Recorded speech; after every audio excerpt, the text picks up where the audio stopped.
Je me réclame. C'est pour ça que je disais. Donc moi j'ai un appartement qui se trouve à la rue Courbillon, donc j'ai mon locataire qui habite dedans. Et c'est lui qui m'a raconté ce qui s'est passé pendant la nuit. Qui m'a dit vers 4 h du matin il y avait l'assaut, donc il y avait une fusillade.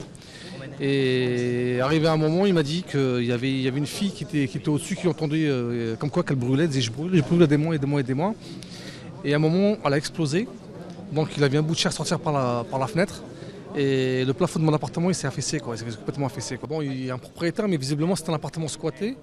Et la personne qui squattait l'appartement, il avait, je crois, sous-loué ou berger, je ne sais pas exactement ce qui s'est passé, à ces gens-là, ces personnes.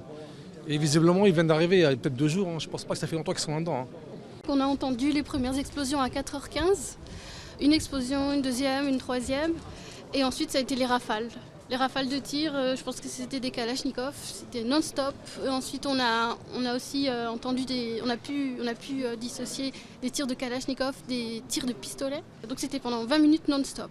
Et le plus effrayant, c'est qu'on ne savait pas ce qui se passait, si c'était des terroristes dehors qui voulaient faire sauter Saint-Denis, on ne savait pas. Et ensuite, j'ai essayé d'appeler la police, mais ça ne répondait pas. J'avais de la famille au Stade de France vendredi, et ce matin, je pensais que c'était la fin.